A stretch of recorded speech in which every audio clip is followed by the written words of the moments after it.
creative stories are meals.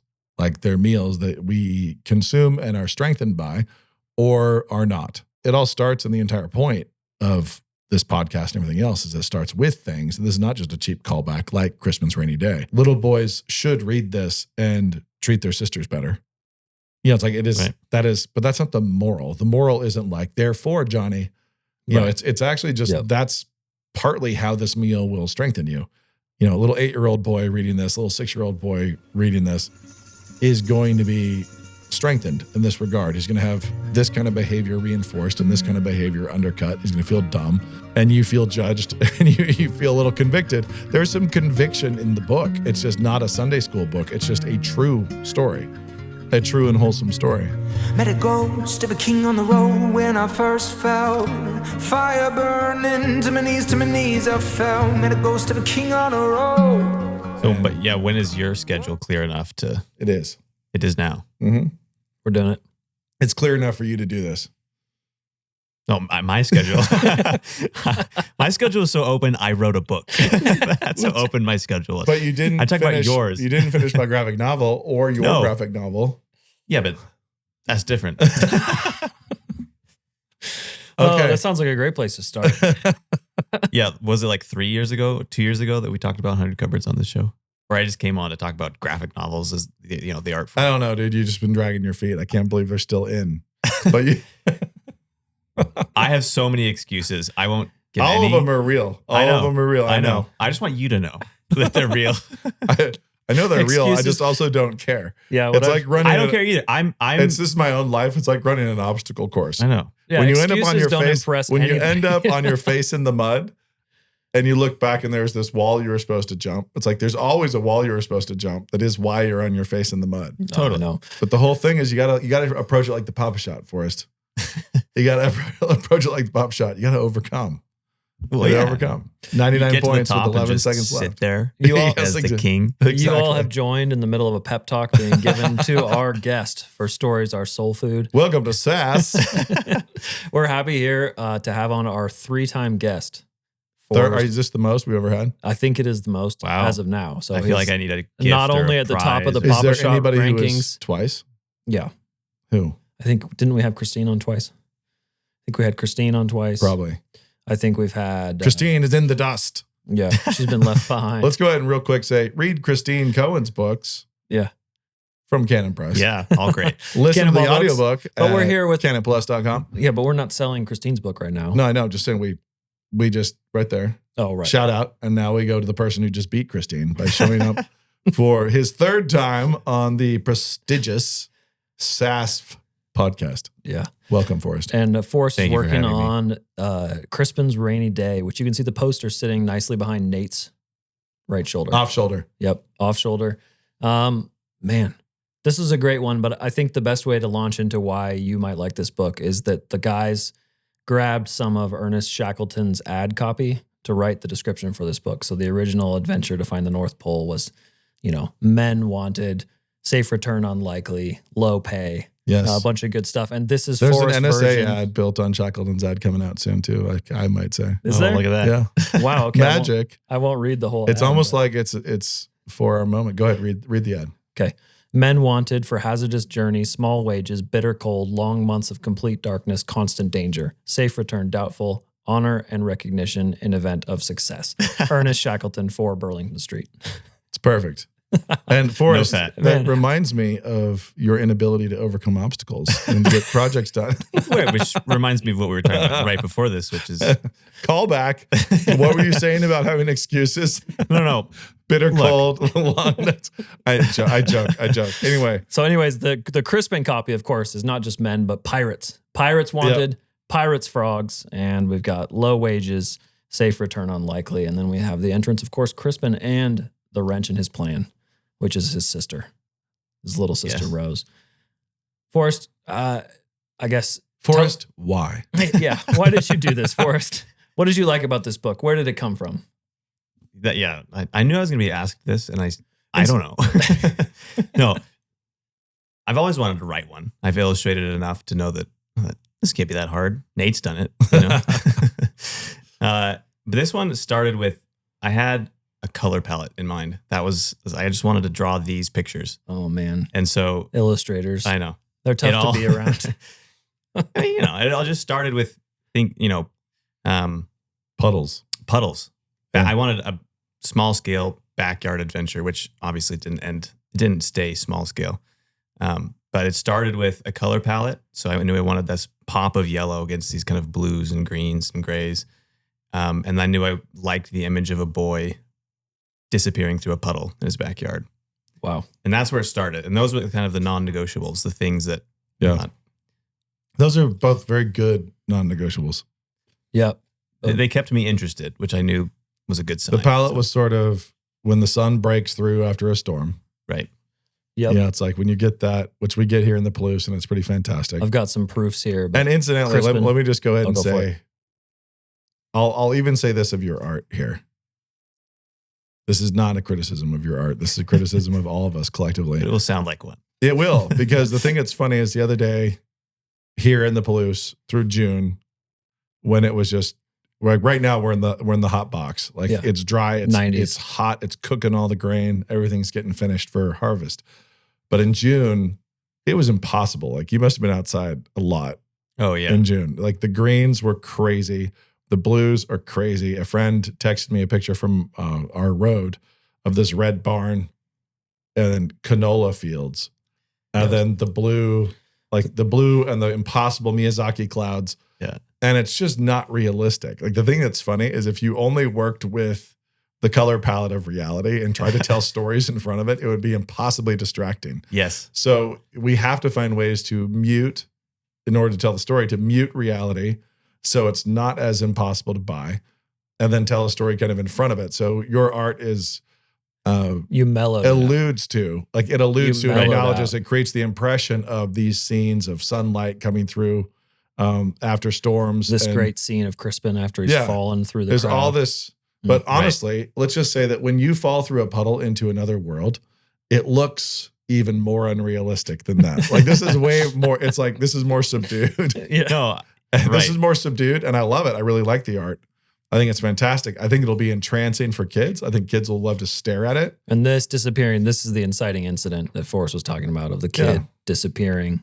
And then, of course, he falls and then sploosh. Yeah, sploosh to the other world through this puddle. But the thing that's really funny about it is looking at this stuff, I was thinking about what I'd already just been thinking about how you could never film a movie in front of these landscapes and in front of these skies. Because they look fake. Because Yeah. you wouldn't get anything done in the foreground. Like everybody would just be looking around the backgrounds.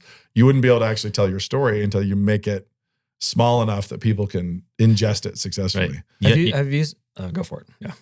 Yeah, no, it's I've tried painting these canola fields before, and you just turn up. If you're just turning up all your knobs to 11, and it's just Yes, the crank, whole band crank. is just like not everybody can be the lead singer. You have to kill like 90% of the painting so that one bit of yellow will actually pop, and then it will give the impression of the whole thing singing. If you do it right. But yeah, I got a little nervous for this book because I thought this is so gray and dark and dull, but I don't.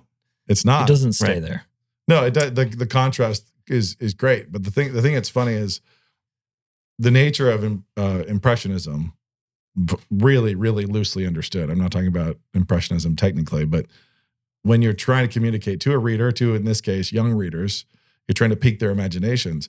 That doldrum day, that rainy day, is not how it looks. Like rainy days are vibrant. Yes. Like there's so much Yes. vibrance. That rainy day is how it feels to be a kid looking at that rainy day.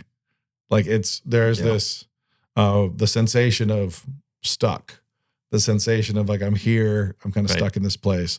And then of course, the magic comes even through there. But it's when you're looking out your window and you actually look out at a rainy day, it's very rarely ever going to just be Right.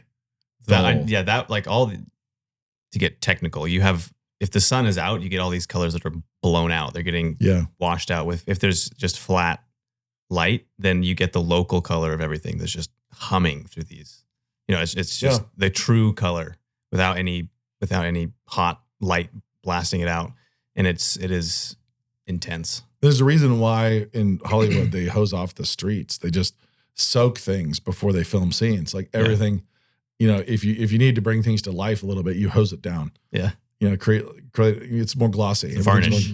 Everything's glossy. But I think this one's really fun because this is the kind of story that is Narnia. This is Magician's Nephew. This is The Lion, the Witch, and the Wardrobe. It's what I was chasing with Cupboards.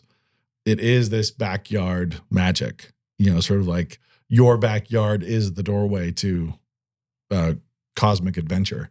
Mm-hmm. And it captures it really, really well. And then also brings it down to what also works really well in Lewis is that interpersonal dynamic between siblings, friends, but you have friction.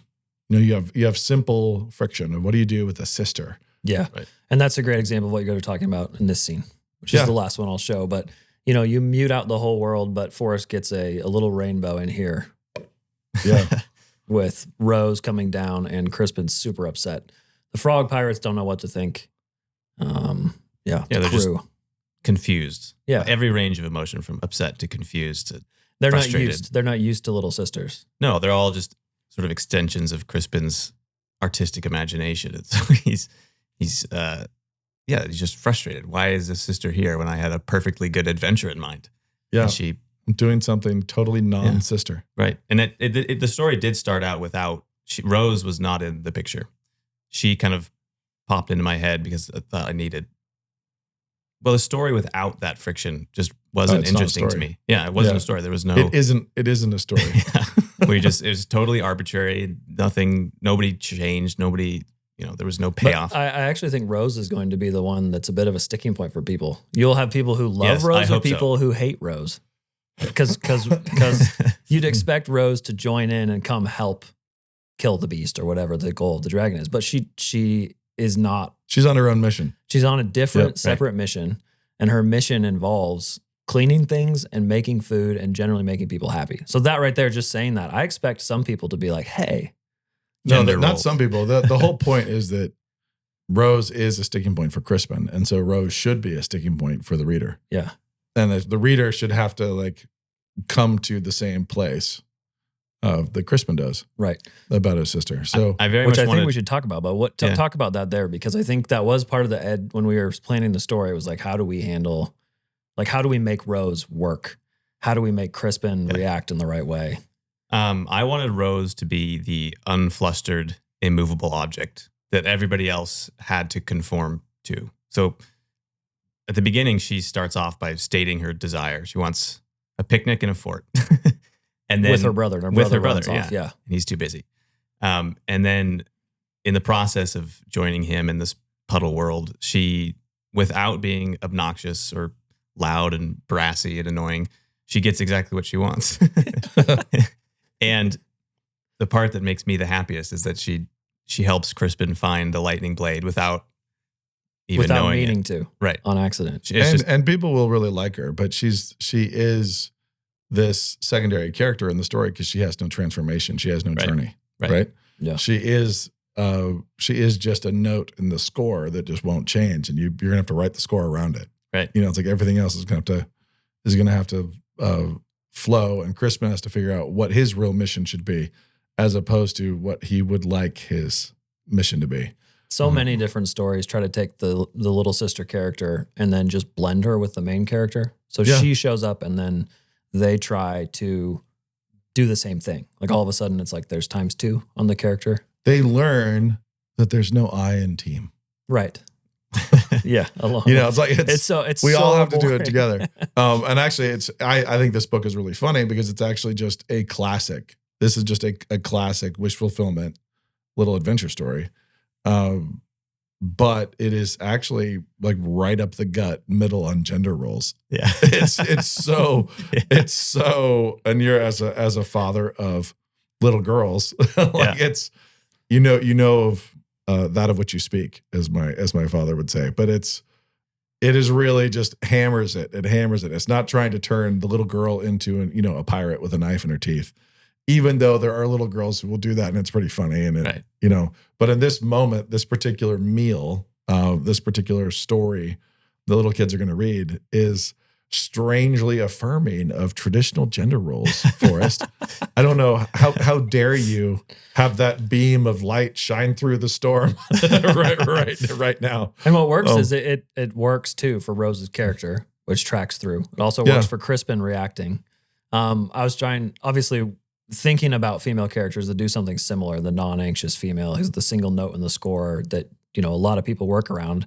I was reminded, I could be totally off on this, but in Outlaws of Time, his sister, isn't that her role in Outlaws Millie? of Time? Yeah, Millie. Yeah. Yeah. She sort of the Wendy to the Lost Boys. Yep. She doesn't need to come help defeat the outlaw. No.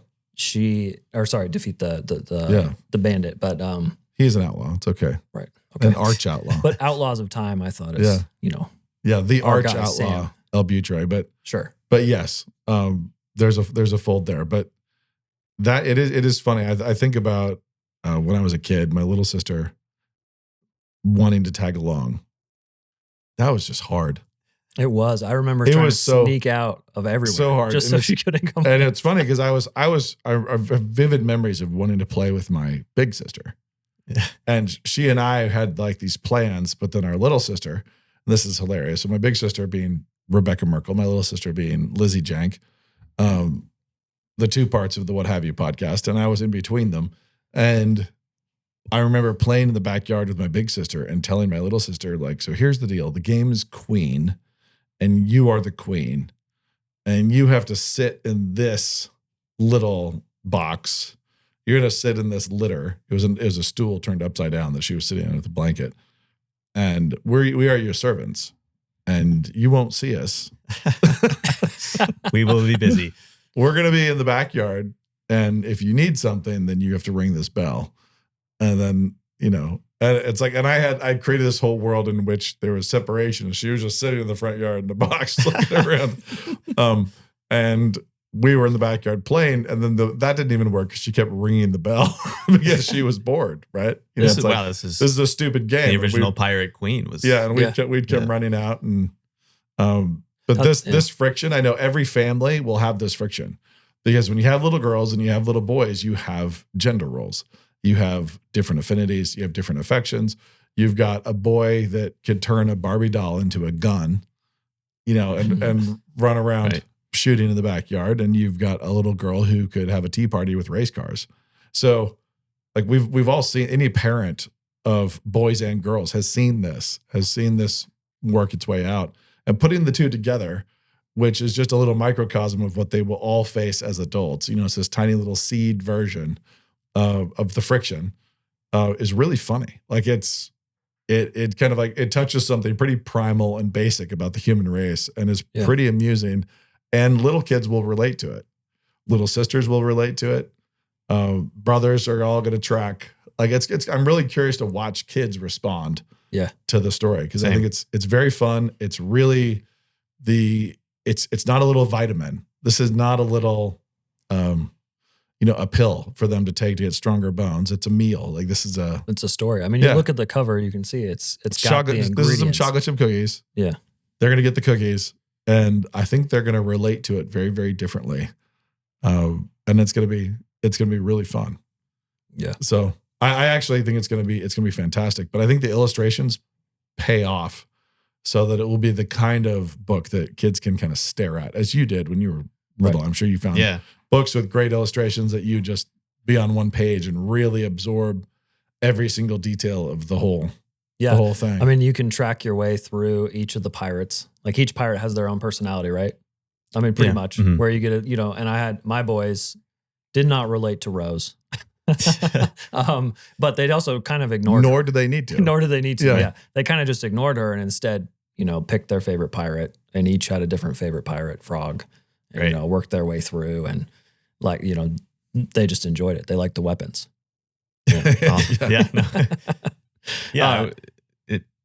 I'm looking forward to it. I'm looking forward to the reader response. I have something cool too I should show as well. I tried to pack a lot in. So there's... Well, you did. Yeah. There's also some Easter eggs that I'm curious if people pick up on. Oh, nice. Check out this sweet homage to NC Wyeth, the Pirates. of course, available for purchase, as everything is on Stories or Soul Food. But Hey, are we going to get like some kind of, what is it, affiliate kickback or yeah, something? I know, right? I don't know. I want a royalty on this. That's pretty awesome. I really like that. So you can note here, we got Crispin, the Pirates, NC Wyeth, of course, if you're familiar. And then you even can find Rose. Show notes. Could somebody please put up the original? Can we have this? Yeah, Somebody? pop the original. Pop the original up by this. This is a very famous Sweet. Wyeth. Yeah, these Stretched. will be the end pages. Yeah, in the Nice. book itself. Just So like Treasure Island. if you have Yes. a little boy's bedroom needing decorated, a bookstore. Anything. It was in Anybody. my, it was in I would my hang. office. I would hang that anywhere. Like yeah. It was a in my steakhouse, office before this. a coffee shop, hanging on the wall. People would just be like, What? They'll be this like- is probably because the rest of the book is all kind of came out of my brain, but the end pages are probably my favorite part because that's when I could just pretend to be NC Wyeth and yeah, but make them frogs. Because NC Wyeth, but Which I frogs. still yeah. don't get. But I Why guess I don't frogs? have to. That's just What that's, do you that's mean? the Because creator. it's Well, a why is backyard it frogs? adventure. I want to say like, what's there to get? Like, why do you? Okay, What is? all You right. think there's a thing there to get? Yeah, I don't know. I just finished reading Treasure Island to my children, and I never once thought amphibians. So I guess that's what I'm trying There- to understand. Forrest, do you have a reason before well, I poo poo Brian The here? image amused me, and that was the start. But then it turns out people have been dressing up frogs in samurai outfits and pirate costumes for millennia. It's just a thing that we've done. Frogs can go bipedal, right? They do kind of have arms. They don't really, but Yeah. okay. they You have can the stand. short- You can stand them up. It works pretty well. They're aquatic, right? Okay, that's a big Like they're pirates. aquatic. They're noisy. They've got big, funny, expressive faces. And I mean, ultimately, I think they're just a little bit mysterious, but in like a goofy way. That's it. Yeah, I was just talking to somebody about this, where it's like they have that kind of. It's almost like the elephant of the amphibian world, where they're sort of noble, but like they know Goofy. something like goofy. They don't fit into their own design in a certain way. Like they. If you made it puppies, Okay, you're right. it's like This was a bad idea. I should have understood it from the it's not like an inside joke of bum. It's frogs. You know, it's like no, frogs really work this way in this anthropomorphic setting, especially as pirates. It's pretty funny. I think it worked great. Mm. And you have a spectrum of frogs too. So you have a lot of different kinds and sizes and hefts. But- And they were available for study. I took my girls out and we caught a frog and I sketched it. And I wanted, they've gotten all the iterations of this story. So they've been involved in the whole creation process. And so having something that they could relate to, hold physically and feed dead crickets to or live crickets. Okay. It all made sense. It was a backyard adventure. We needed backyard animals. Well, where I wanted to kind of pivot this conversation into another person who does gender roles in what feels like a unique way in cartoon, who's an 80-something-year-old Japanese man I can't come on this podcast without talking about Miyazaki. bringing up. Well, I think, Nate, did you watch Boy and the Heron recently? I did. Did you? I watched it with Forrest, actually. Oh, so you saw it way back. Yeah.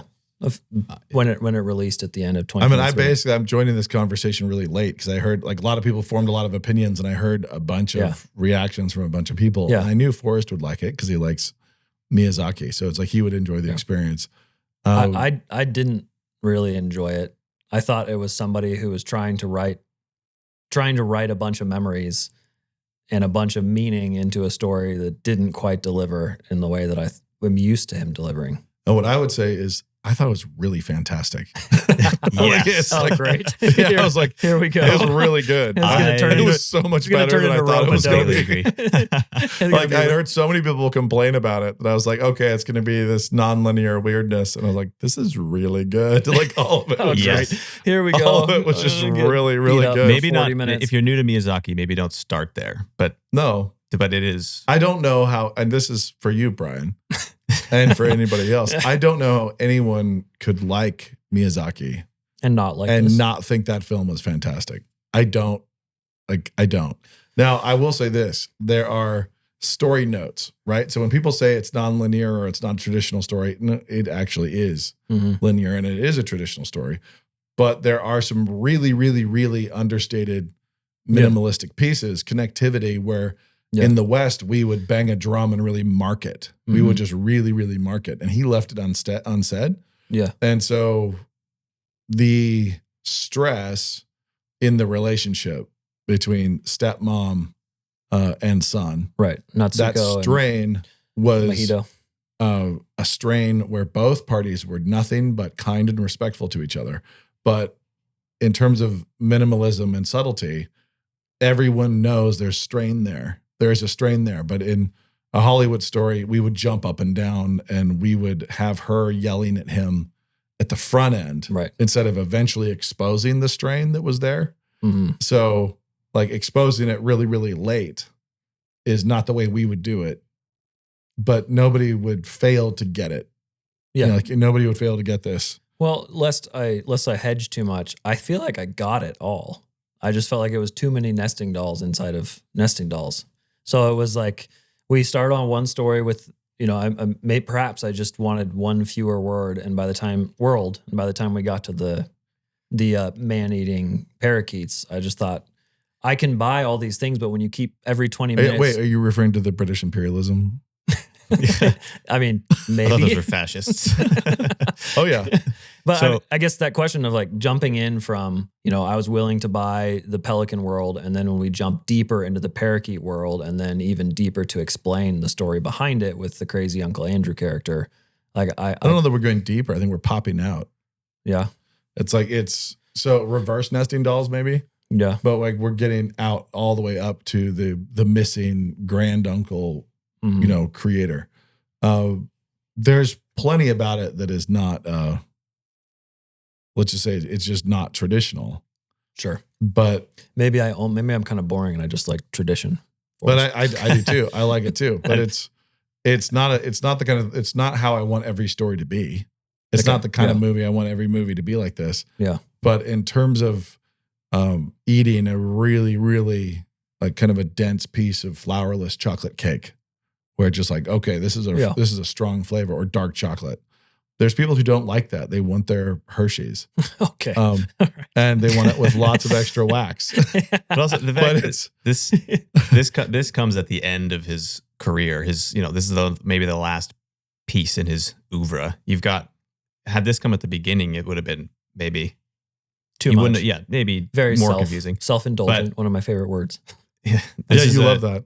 You prologues. It's totally self-indulgent.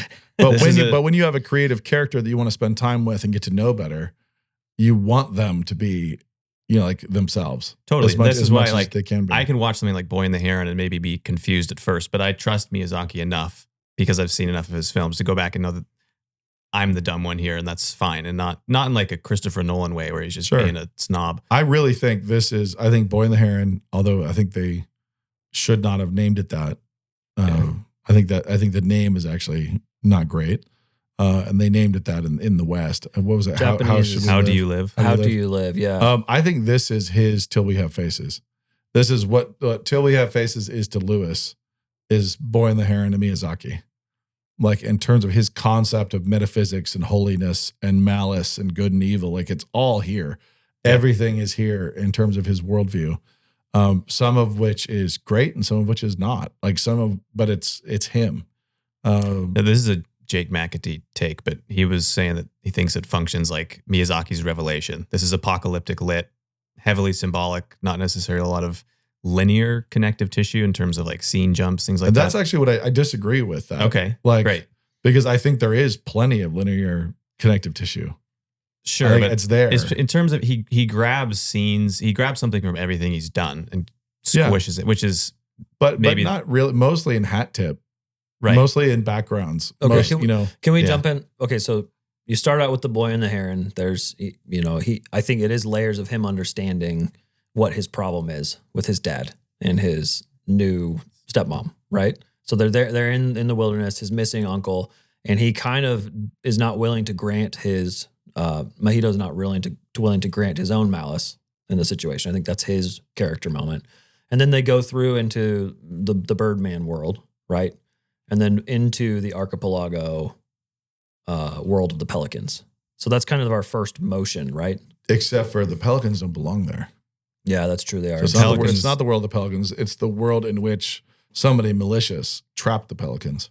And the parakeets. Yep. And it's interesting to see the difference between like the pelican symbolism. The parakeet symbolism is just beautiful birds that are completely useless, brainless. Like they're not, the pelicans are supposed to be this renowned for self-sacrifice, maternal sacrificing. feeding their young with their blood, I think is the medieval right. vision. And in the of underworld, pelican. they're forced into devouring the little white puffballs. It's the yeah. waru.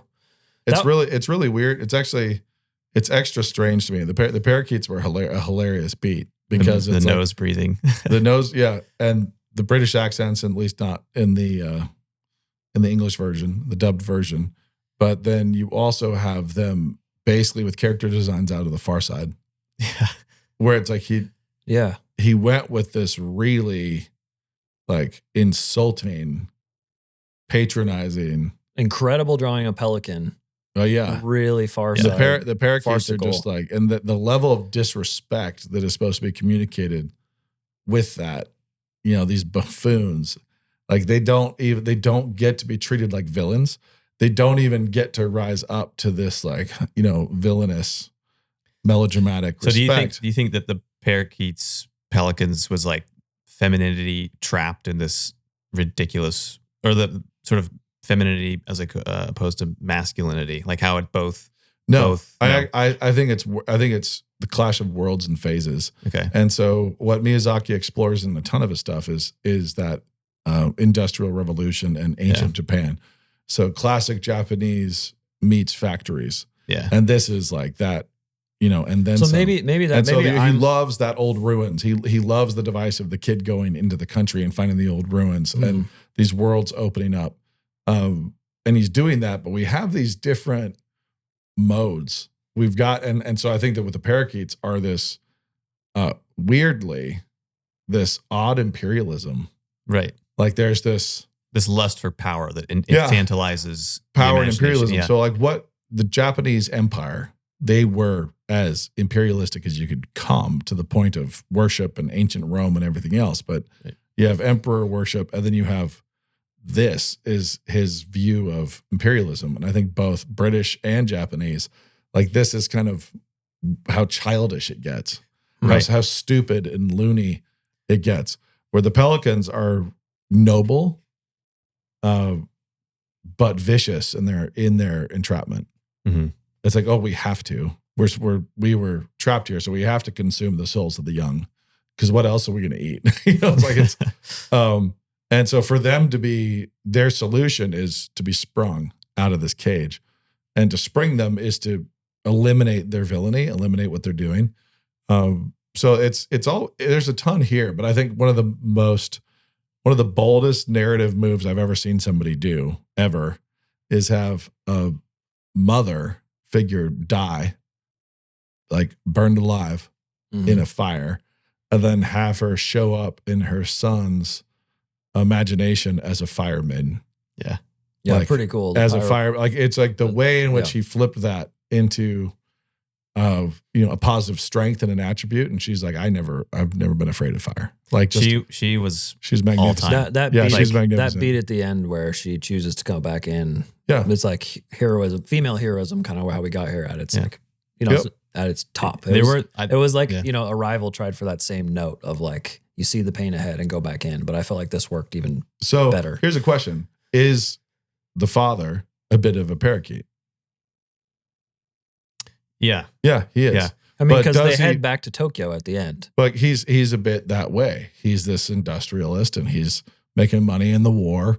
Like he's a profiteer and everything else. But he doesn't do that really ham-fisted Western thing that we would do, where we really hate him. Right. We actually hang on to this affection and respect for him.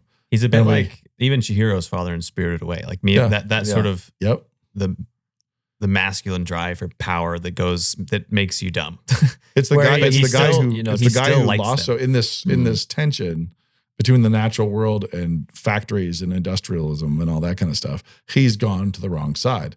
But we also don't even judge him or hate him for having lost his wife and then marrying his wife's sister. Right. And it's like, and bringing his son, like, hey, here's your new mom. And the film actually once, wants Miyazaki, our main character, to actually embrace her as mother and call her mother and name her mother, even though he's currently meeting his real mother. Yeah. At a different age. Okay, and but so, hold on. What happens with the scene in the birthing room in the tomb when he tries to call her mom and then everything, like she rejects him? Is that her moment? Is that the stepmom's moment of I think that's recognizing her exposing the malice? real. I think it's exposing what's been there, but she's been very Japanese. She's been very polite and sweet, and everything's on the surface. So we see the actual situation is not just him. It's like there's this thing here, and he has to like really rescue her. But so here's the reason. Every time I would pick a hole in something with this, it feels like the explanation becomes symbolism a little bit. Well, with the blocks at the end and all that, I mean, symbolizing it to be the 13 stories of Miyazaki or whatever. I mean, I don't care about that. Okay, so you think it just holds together 13 on the stories. I think line? the blocks, if you just look at it like these blocks are the devices by which he has created the architecture of the world, and Mahito immediately can picture how he would do it. Like he has the opportunity. Yes, I could do this, and he chooses not to. He chooses not to try to be God. I love this movie. It's so good. And so he turns his back on trying to be God. And the reason why he turns his back on trying to be God is because he's finally honest about his own malice. Which is that's one of the things. Moment. Yeah, there's a couple moments. The first where Mahito is picked up by the pirate lady whose name I forget. She's got the wheels on her jacket, Kariko. And one of the best beats of the entire film is her rowing with her foot. Yes, and without comment. Yeah, and no, it's the way that he indicts a character for being an absolute brat is just so understated and so glorious and so accurate. Where she asks him like, what's your name, Mahito? And he's like, oh, so it means sincere one, so you reek of death or whatever. And she says, what's with your scar? And he goes, he just all he does is touches it. And she goes, yeah, I got the same one, but I got mine fighting a swamp thrasher. It was tough, but I ate it. Whereas Mahito is just this, he smashes himself in the head because he's a total coward. He doesn't want to go back to school. He has self-loathing from not being able to save his mom from the fire, whatever. There's just this pile of... And he also wants his dad and his stepmom to feel awful. Right. It's this total selfish, striking moment in the first half of the film. And then this pirate lady's like, I got mine. But you feel his embarrassment so well. Yeah. Oh, yeah. And he's like, oh, wow. She came by hers honestly, and he got his in the most despicable way you could. And then when the Heron calls Mahito this, like just lays into Mahito, he's this, you lying little brat with a rotten heart. Like, get him.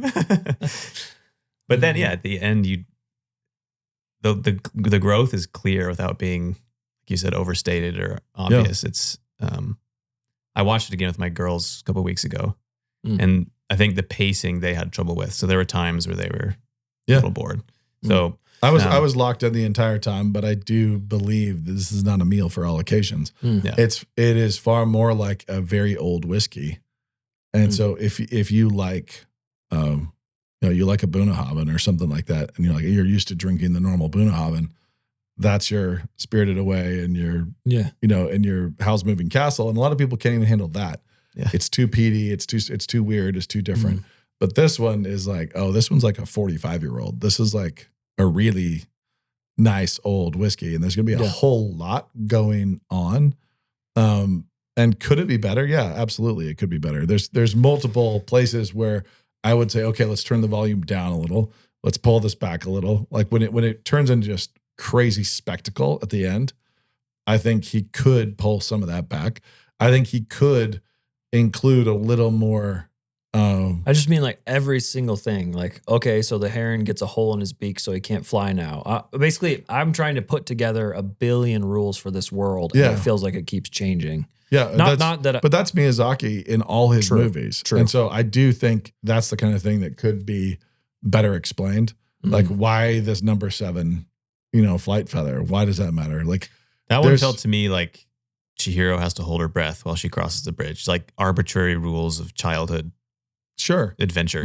But it could be better. So the or them, the fake seeding the rules slightly, like just a slight seed of the rule in advance would be much better. Yeah. And there were moments where I kept getting locked in. Like, for example, when the waru are all coming down and eating the big dead fish, you know, I was teetering on the edge of like, of awesome or what in the world's going on. And then all the anime people in front of me in the theater are all like, oh, cute. And that made me just hate it. And I think that could have been part of the problem because they're watching all the little ghosts come down being like, oh, they're so cute. And he has a particular mode of communication. Mm-hmm. And the more complex his animation is, the character design is, the more complex it is, the more darkness is there. Like the more malice is wrapped up, the more tension there is. And so there's a huge wishbone of tension in the pelicans. Like, and it's like, that's a perfect picture accurate. Of like, they're really like realistically rendered, and the wrinkles and the wounds and the rotting feathers and this dying pelican, you know, it's like all of that is so much more intricately relayed because there is more evil, there is more malice, there's more tension. And whenever he communicates stupidity or innocence, his character designs and everything become just far more simplistic. And so you see that with the parakeets, and you see that with these innocents, right? These innocents that are all becoming old enough to go to the world where what will they encounter? What will they deal with? They will encounter malice, and they'll become a problem in their own right. So he does that kind of, I think, in most of his stuff. Yeah. And so if you think about the witch face and Spirited Away, you know, where he's got way more lines and way more detail, and he's putting a lot more into it. I was going to ask Forrest about the cartoon faces, because it did feel like the animation in Boy and the Heron was like, it was more mature in that sense. I felt like the characters looked more realistic. Like you look at Chihiro, she's, you know, very cartoonish looking, but maybe that is part of that innocence that she also Miyazaki got old, and so he wasn't drawing these pictures.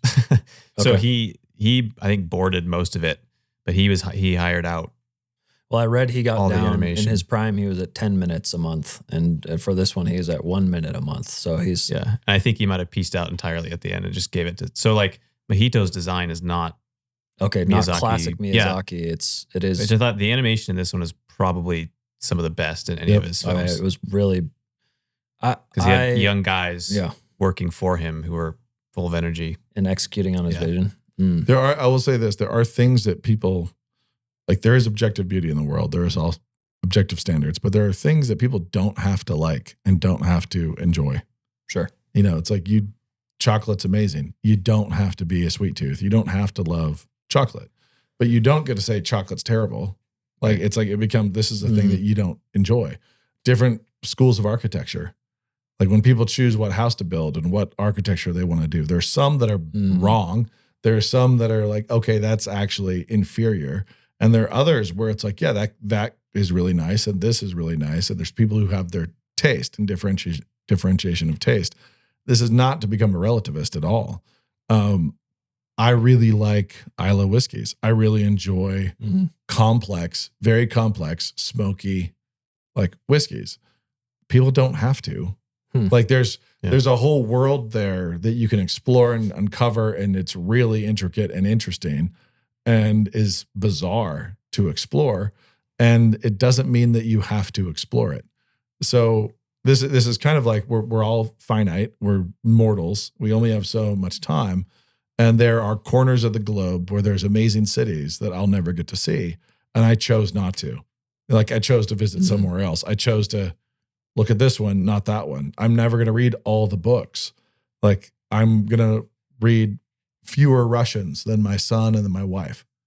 You know, it's like I can enjoy the Russians, but I'm not going to spend as much time there. Sure. You know, it's like, it's just not, it's to my taste. It's not to my taste. And some of it is because when we have something that's to our taste, then we have this predisposition to forgive some of the faults. Totally. And when it's not to our taste, we point out every single one of the faults, and the faults are, you know, insufferable to us. And so it's not to say, oh, this is perfect. It's to say, oh, this is really complex and really interesting and revelatory of its creator. And so I really, really enjoyed it. I think it's pretty fantastic.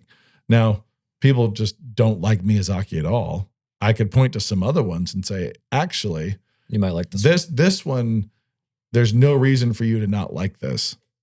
Like this is a lower bar. It's not as sophisticated. It's not as off-putting. My Neighbor Totoro for your little kids. If your little kids don't like My Neighbor Totoro, I don't know what's going on. It's like it doesn't or make Ponyo. sense. Yeah, Ponyo. Ponyo less so. I can see so? why. Yeah, I can see why kids would be more put off by Ponyo than by Totoro. Like, so if you set your, if you're gonna let your 4-year-old watch a Miyazaki, and it should be Totoro. I don't know if you would agree with that or not. No. But it's anyway. The point is, I actually referred to Bunohaben. Bunohaben has a release called Octomore, and it's really, really potent. Mm-hmm. And it's the one they grow their own grains. They've got this little patch of ground where they actually are not importing their grains like they do for their other whiskeys. This one they grow, and is that an Isla whiskey? Yeah, and the growing season's awful. It's miserable, and the worst growing season ever. They didn't even know they're going to have a release, and it turned out to be one of the best releases they ever had of this Octomore, which is, my kids called it the dragon whiskey, just 'cause it was, if I got it out, it was so intense. There's so much to it, and I think that's this where you can dive in and really pull apart every single scene and every single character, and you can talk about all the leather and the oil and you can taste the dead from the British wars, like in this whiskey. There's all this complexity to it, but it doesn't mean somebody has to want to dive in and appreciate it. It does. It will pay off if you do. If you decide with your limited minutes of life that you're going to get, you're going to learn from and be challenged by Miyazaki. There's a lot here for you to learn from and be challenged by. But there's other things to pursue as well, like Crispin's Rainy Day. Yeah, buy my book. Yeah, well, I mean, I think there's a lot there. You can see Forrest. There's jumping through puddles is a constant theme. Disappearing into other worlds is both C.S. Lewis and Miyazaki. Yeah, it's just classic fairy tale. Yeah, and I've maintained that Miyazaki's more Western than people give him credit for.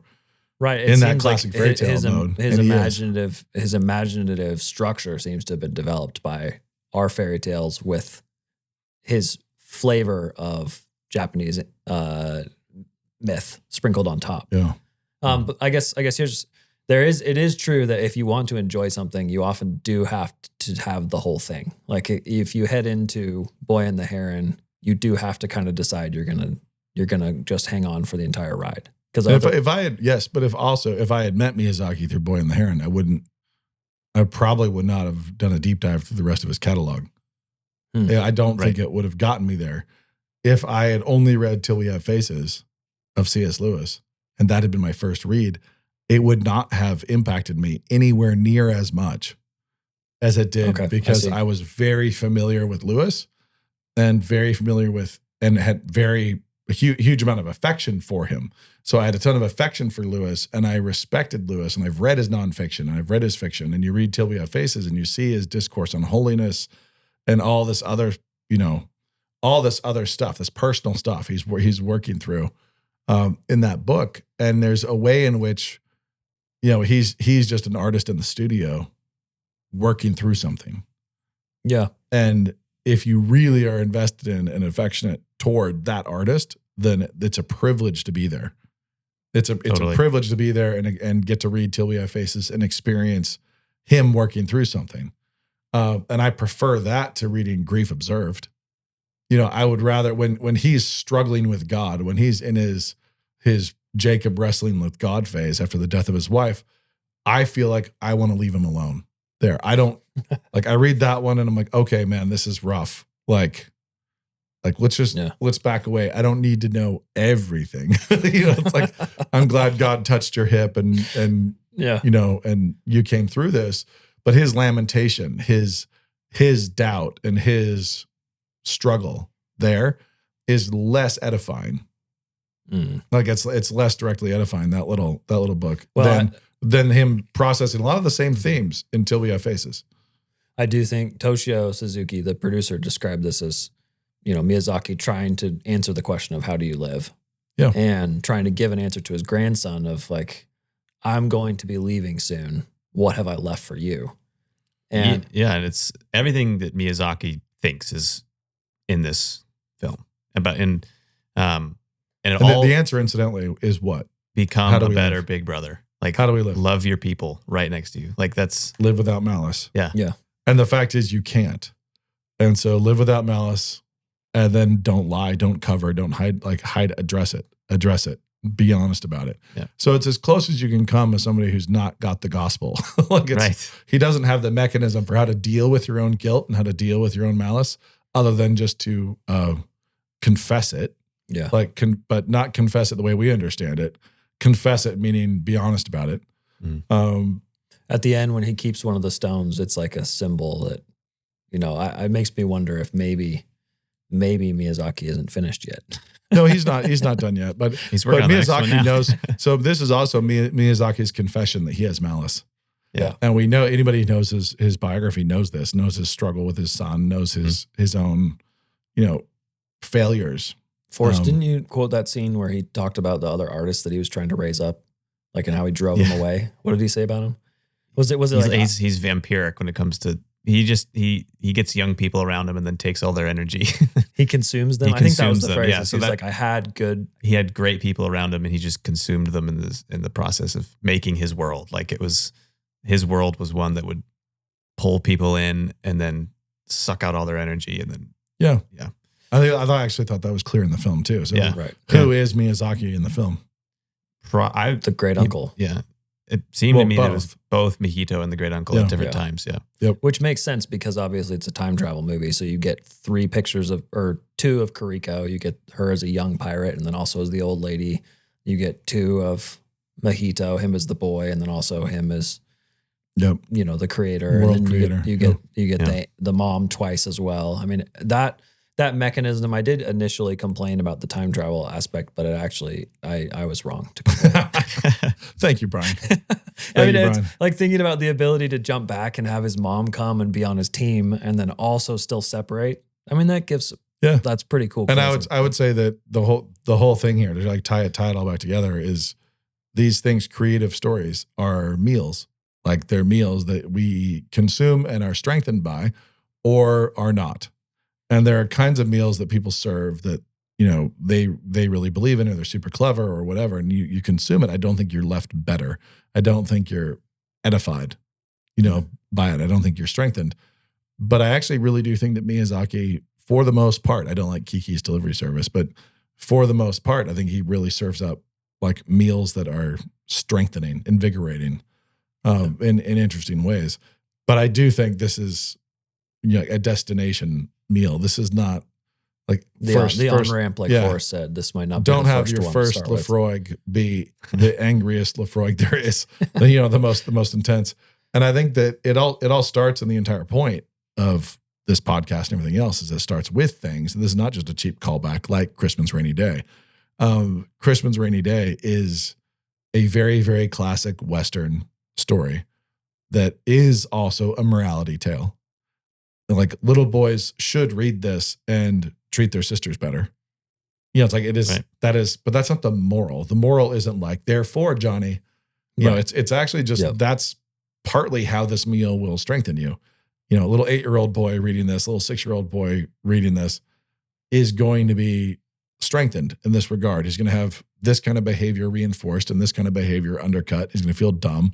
And it's going to be like Mojito and Boy and the Heron, where the lady pirate's talking about where she got her scar from, and you feel judged and you feel a little convicted. There's some conviction in the book. It's just not a Sunday school book. It's just a true story. I thought Forrest, a true and wholesome story. Where Crispin actually gets confronted as one of Forrest's best moments, because it's not this like lecture, like, you must be nice to your little sister. It's he eats a slice of cake, and I was like, okay, that was actually worth it. It's like, It just felt male. The way through dudes are simple. He's been ranting. He She made ruins good the cake. poetry with his shouting, and then he has a slice of cake and is like, oh shoot, I kind of messed up. It's like,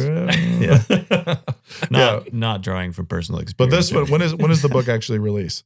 So the book will release in a month. So And there is Miyazaki influence. We can Totally. say. Yeah. Plenty of Miyazaki influence. I mean, I was cooking this while I watched Boy and the Heron, and we argued December about it for something. days and then resurrected it for this podcast. Perfect. But like Miyazaki, it's like Wyeth. Like the way Wyeth related to light in the world and the way Miyazaki does the same. it's like they look very different, but both of them are playing with the same dynamics. Yeah. Right. So Crispin's available for pre-order now. You can get a print.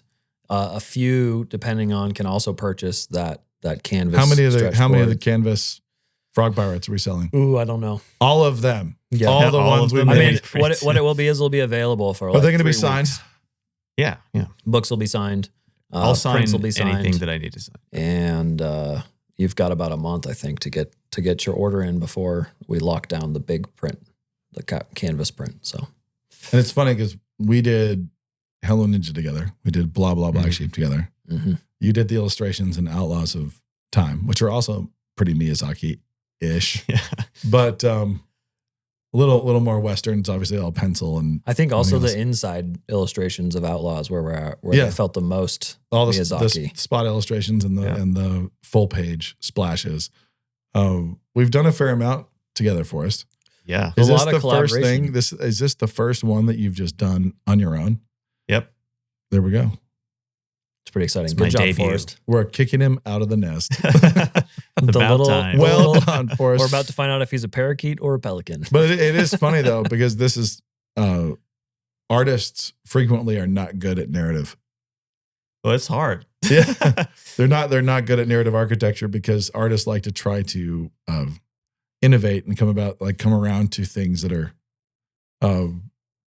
unique and show people something in unique ways or have it impact a viewer or themselves in ways that we just don't go through our lives and have happen. And narrative structure is one of those things that doesn't really innovate well. You're like Right. it's kind of hard. It's as simple as like you have a canvas with 4 sides. You know, it's like it's that simple. And there are some artists who are like, I can't be restricted. I have to. Yeah. You know, it's like I'm going to paint off the canvas onto the walls. I'm going to do all this other stuff. Make my point. I feel like Forrest. But there's is a kind of the discipline. opposite, But basically, right? there's a discipline to it.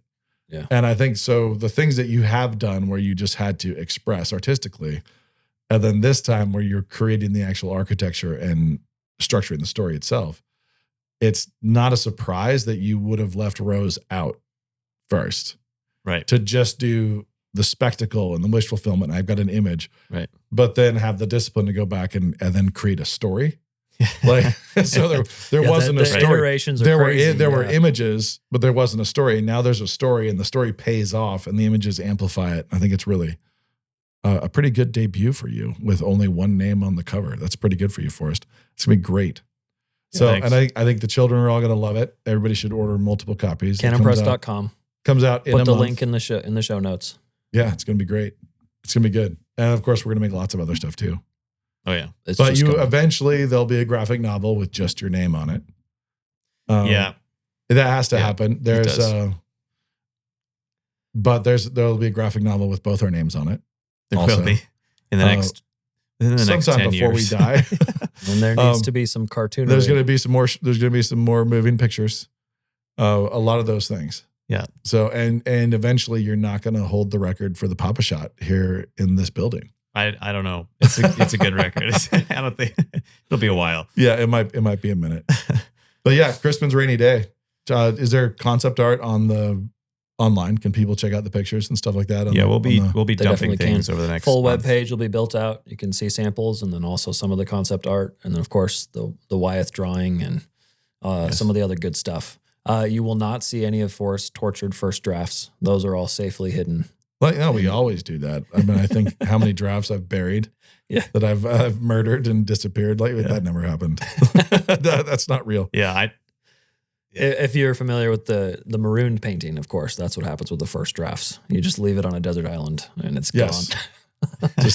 You just throw it there. It never occurred. Yeah, I'm pretty excited for it. I think it's going to do. Good. I can't imagine kids not liking it. No, it's amazing. So- It's great. My kids have got to watch all the drafts as well, and What kind of Can't wait to paper is do it it. printed on? it's not the same as blah blah. it's semi-gloss. We're Oh, good. good. Good. So it's a little Yeah. more alive. We Yeah. can't let you be too artistic. I know. Well, it's funny. I think my tendency as an artiste is to make something and then just be critical and leave it behind, and you know. But with this, I think I spent so much time kicking the tires and like finding every fault that I could with it. I think I'm dare I say it, Happy? pleased with it. Fantastic. Everyone's like, oh man, that's the most artist thing I've ever heard out of him. It's a new feeling for me to just Dare I say make something and not And new, then but like it? I like it. I It's think it's great. great. I do think it's great. And it's weird to say that and not be just, tooting my own horn. It's like, it's more like I found something that existed out there. It's like, no, this is great. You should try it out. Yeah. And this will be the last positive thing I say about it, and we can just exit. It is the kind of story where it resonates as something that you've seen before. Yeah. Like where it's like, it's old and true, and like doesn't feel like you're trying to innovate a whole entirely new kind of story. It's a very classic, childish, simple, fun story. It really is a chocolate chip cookie. Yep. It's like we've talked about that before. Like it's a chocolate chip cookie, and a ton of people make really bad chocolate chip cookies. Yeah. And there's no reason for that. There's just no reason. You should be able to do it. I think it's a really, really good one. And it is one that is not just derivative of other things.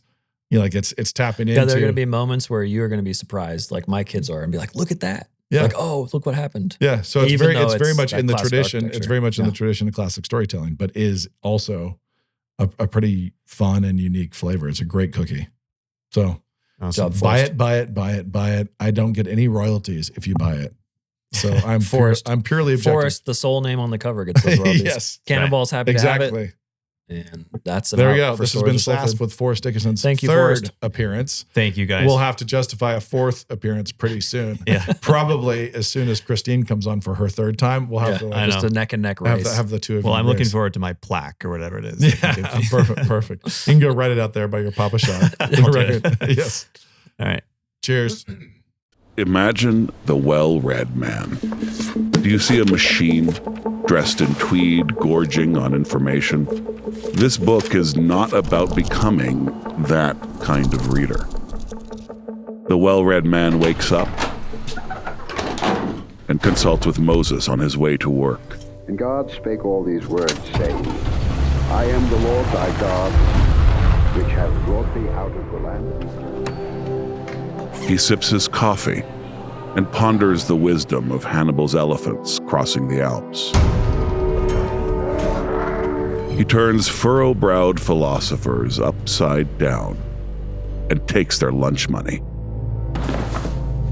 He changes his oil and deliberates with Peter Drucker about effective management practices. He regales his wife with the tale of Monet's water lilies in the gardens at Giverny. He sings with Sandra Boynton as his toddler's eyes grow heavy. This book is about becoming that man. Be as human as you can be. Learn how to read a book.